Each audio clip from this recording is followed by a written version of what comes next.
This is a great honor for every fan of the Dallas Cowboys. I'm honored to be in the NFL.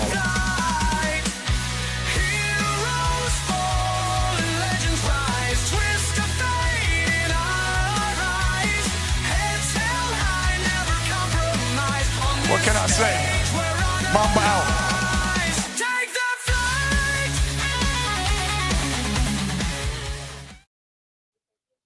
Oh, all right. What's happening, everybody? Welcome to the afternoon show presented by ESPN. Here we go. I'm Chris Gonzalez, joined by Tony Gonzalez. How's it going? Oh, pretty good. Pretty good. This is a whole fucking conversation. I didn't call for one damn time. I know. Just a little tired. Had a rough night at work last night. Trying to kill me, but doing pretty good. Well, let's jump right into it. Just a little bit of NBA news, not a lot. But Devin Booker of the Phoenix Suns got a 2-year extension worth $145 million.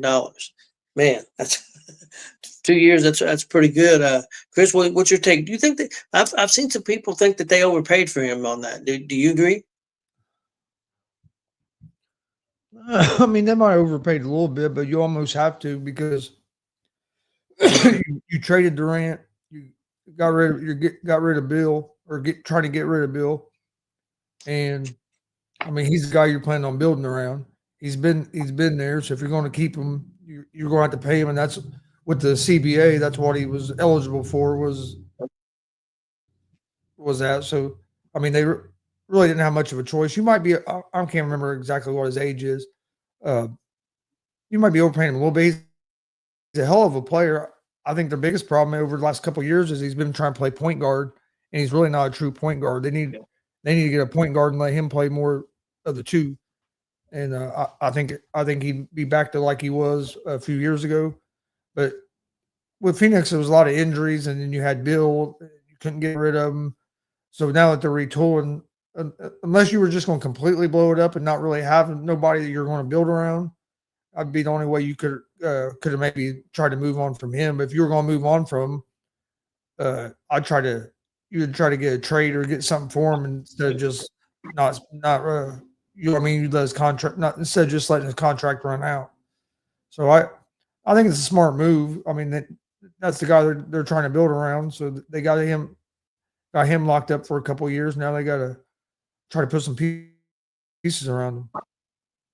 So you brought up Bill. Do you think that because Bill's going to be able to go somewhere, and you're probably going to be able to get him cheap at a good price because he's going to be still getting paid a lot of money?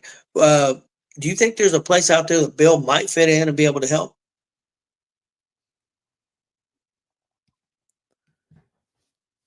I mean, he could. I mean, he could help quite a few teams if he could stay on the court. That's his biggest problem is injuries.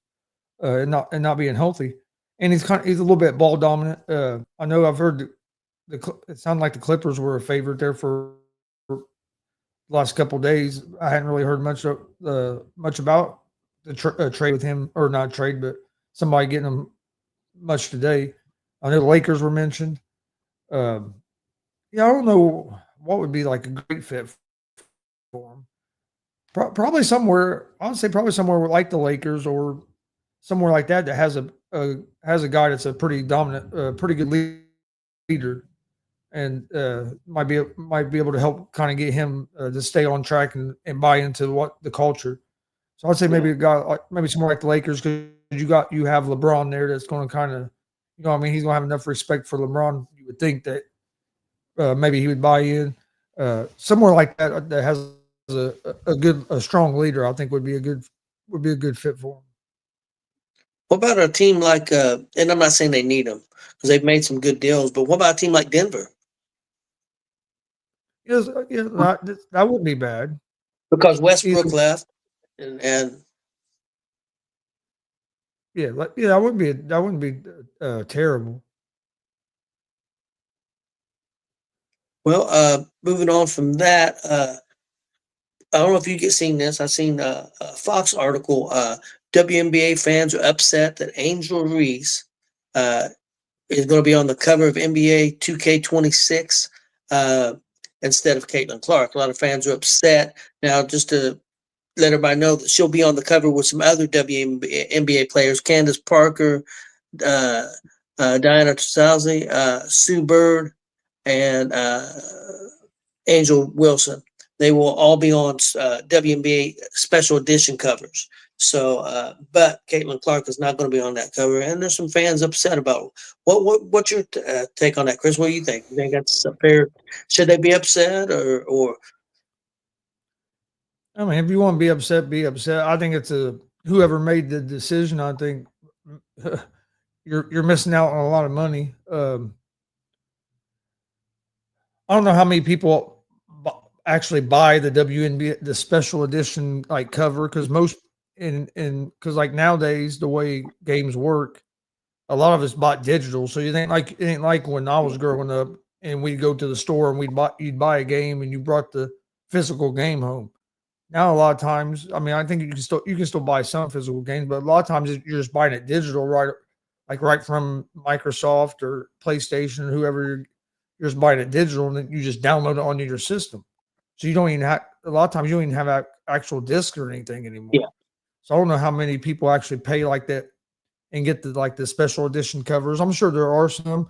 I don't know how many are buying the WNBA one. But you're going to sell a lot more WNBA ones if you have Caitlin Clark on there than anybody else. And nothing against any other player. She's just the most popular player right now. So I think you're missing out there. I don't know if it was a W. I don't know who makes that decision. If it's 2K, if it's the W, you know what I mean? If it's WNBA, I'm assuming it's probably 2K. And if it was 2K, I think it's bad marketing. Strategy. I mean, you have a player in Caitlin Clark where it'll draw more eyeballs than anybody else, almost man or woman right now. So So to me, you're missing out. If you're 2K, you're missing out on an opportunity. Like I said, I think that's who made the decision would be 2K. I don't know. If it's the WNBA, it's just another thing where they're kind of it'd just be if it was a WNBA, in my opinion, it'd be another case of them fumbling the ball since they've gotten Caitlin Clark in the league. But I'd be more apt to think this was a 2K decision since they're the ones that make the games. I would say they probably decided who was on the cover. But like I said, I don't even know how many people actually are going to pay and get a special edition WNBA cover. Chris, I'm not a gamer. I don't play any games. Never have. I know you play a little bit, some sporting games and stuff. In that in the NBA, 2K26, do you know, will WNBA players be featured in that? Well, that's what this is a cover for. See, the WNBA don't have their own game. It's a part of the NBA 2K game. Okay. Yeah. And then they make like a special edition WNBA cover. But it's the same game. It's part of the new NBA 2K 26 or whatever it is. Yeah, it's not a whole separate game. The thing that's weird for me, I don't have a problem with Angel Reese being on the cover because I think she brings some eyeballs too, different eyeballs than maybe what Caitlin Clark would bring. But how do you and the other players? But how do you not have Caitlin Clark on the cover with them other players? If you're featuring all those players. Again, like you said, she's by far the most popular player. That's bad marketing on whoever made that decision. Yep. Moving on to a little bit of baseball, just for our buddy Jay, the Houston Astros are in a slump now. They lost their third game in a row.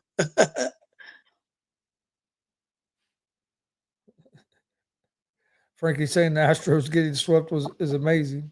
Yeah. That like me and Chris has said, the Reds are the only team this year in baseball that's not been swept. We avoided that yesterday. We still got another game left with. We could split. Yeah, we could split the series if we could. Yes, and we need to. We need to. Abbott had great. I was say Andrew Abbott pitched a hell of a game last night. Had a shutout going into the eighth inning. End up being responsible for one run in the eighth. after they ended up taking him out. And that single to start that inning was one of the softest singles I've ever seen. And then that guy ended up, they were in the score, or the bullpen ended up letting that guy score. But after that, we played pretty good. Yeah, I did want to ask you in that article that I'm getting ready to bring up about some destinations of all-star players. Jeff Passan. Here's something that's crazy. Andrew Abbott has the 4th lowest ERA in Major League Baseball. The 4th lowest, and was left off the All-Star team until. Yeah, that's what I was getting ready to bring up. That is how, you know, when they said that, because I knew he was like, I knew he got snubbed, but then I was like, man. And then they started naming off some of that stuff, and they said he had the 4th lowest ERA in baseball, and it's like he started like 16 games and it's like 8-1. It's like, how is this dude not? Yeah, I And agree. he goes deep into games usually. Like last night, he ended up throwing like 98 pitches and went like 8 and a third or something. Yeah, he's kind of a throwback. He reminds me of I tell you who he reminds me of, to see if you agree. He reminds me of an old Reds pitcher, Tom Browning. Yeah. No, yeah, I agree. That's who he kind of reminds me of. Yeah, I like watching him pitch. I'll be honest with you. That's one reason why I watched almost that whole game last night, was because usually I might listen to the first few innings on the radio, and then when I get home, watch it. But I made sure to get home around 7:15 because Abbott was pitching, and I like watching him pitch. And Reds hit the ball last night. Dela Cruz was on fire. I mean, McLean hit the ball decent. Marte hit the ball good. Dude can't play no damn defense. But Benson, I think, ended up hitting a home run late in the game. Like bats came alive a little bit. Chris, I was going to ask you, why do you think the Reds have had much of a hard time filling third base? That has been a problem for them for several years now. Yeah, I don't know. I mean, Suarez wasn't the best third baseman, but he was better he was better defensively than what we've had. Yeah, I really thought Marte was going to be the guy for us, but his defensively, and right now he's in his head. Right now he's in his head trying to throw the ball to. Now you can see when he gets the ball, like he's thinking about it, and he's kind of hesitating a little bit. So he has to figure that out. But yeah, they played Espinal there in the late innings last night, and Espinal's not bad. Espinal isn't terrible over there. He almost threw one. He threw one a little high last night, but it wasn't. But yeah, Marte had a couple. One, the guy was safe because he pulled Steer off the bag. The other ones, he got lucky. Steer jumped like 3 foot up and caught it and was able to tag the guy on the way down. Or because that one, I mean, it was going, hell, maybe in the dugout. So Abbott made the All-Star team due to an injury, wasn't it?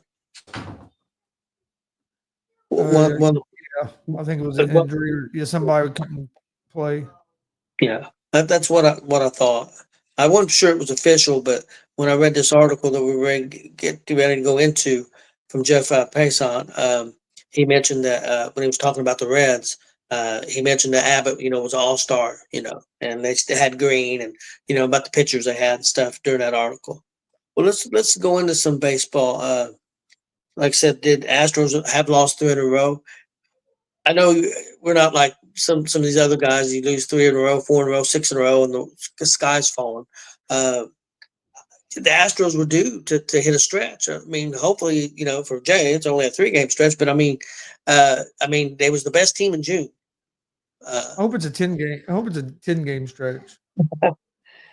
Them and Toronto have been the best teams. Jay will be out here having a nervous breakdown if they go on a 10-game skid. Oh, yeah, he would. Yeah, he would. And then Frankie'd be out here talking all kinds of shit. It'd be hilarious. It would be great, that's for sure.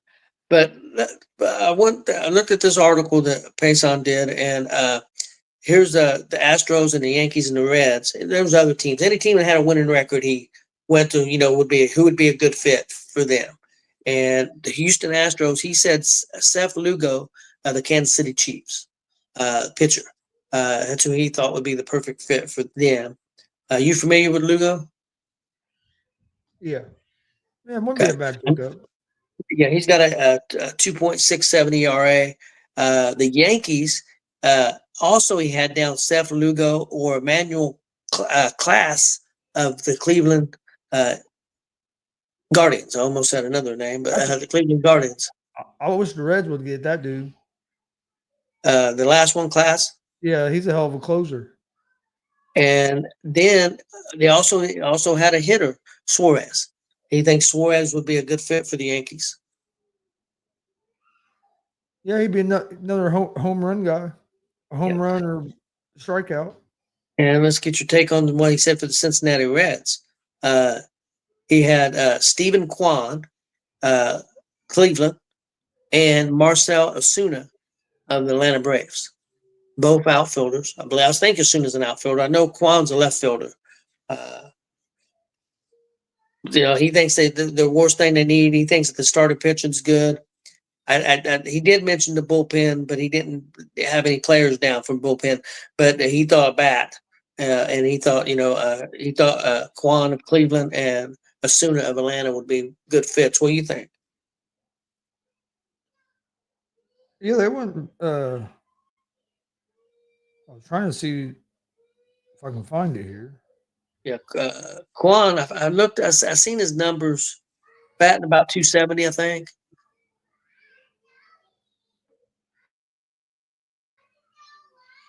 Yeah, Kwan wouldn't be a bad pickup. I was trying to look up Ozuna.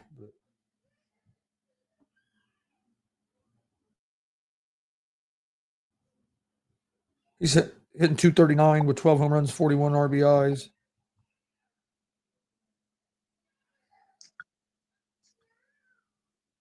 Only thing is, I understand we kind of need another. You want to get another bat, but and both them guys would. I mean, I would add a little something to our team, but do we really need another outfielder? Yeah. I'd be trying to get maybe a bat that can play third. Yeah. The name has been brought up as Suarez. I know he's been with the Reds before, but that name's been brought up. I mean, you're getting ready to get because you're getting ready to get Jake Fraley back as well, who's usually your starter and right. You're getting. I think it was last night. They said he'll be back. Should be back. Maybe one of the games before the All-Star break. If not, it'll be after the All-Star break. He's going to be back. So I mean, I don't know. We got quite a few outfielders. I mean, I guess if you bring in one of them guys, you're going to probably get rid of one of the outfielders that you have. But yeah, to me, it's figuring out third base. Yeah, and Pagan's been closing pretty good, but another arm in the bullpen wouldn't hurt. Yeah, that guy from Cleveland would be the one he had to go into the Yankees. That'd be a good. I'd love to have him in the bullpen for the Reds. That Clase. That dude was one of the best closers in baseball last year or the year before. He's pretty good. But with closers, it's tricky too because 2 years ago, Diaz was one of the best damn closers in baseball. And then all of a sudden last year, he forgot. It was like he forgot how to close. Yeah. Has he been pitching? Has he been pitching much for the Dodgers this year? I don't know. I haven't. I'm not sure. I think Stevie had mentioned something about him the other day, but I don't know how much he's been pitching for the Dodgers. Stevie watches a lot more of the Dodgers than I do because Steve watches them. I watched. If there's not nothing on, if your mom's here, we'll watch the Dodgers because she's a Dodger fan. But if there's nothing on, I'll turn over and watch San Diego or Arizona because they're late night games, and San Francisco sometimes. But I see the Dodgers quite a bit. Well, the last thing I have is some NFL, and it's NFL executives, coaches, and scouts ranked the top 10 defensive tackles for 2025. I was going to ask you, Chris, is there anybody that you would think might be in your opinion, number one on this list? Is there anybody you think of? This is defensive tackles, not ends. A Colt did make the list, top 10. Who's that? Stewart? No, DeForest Buckner. Oh yeah, Buckner. He came in at number 8 on their list. Trying to think who else plays a tackle. That's my problem. I just think of like defensive lineman. I'm trying to think who's like. Yeah. Yeah, Well, I'm gonna be honest with you.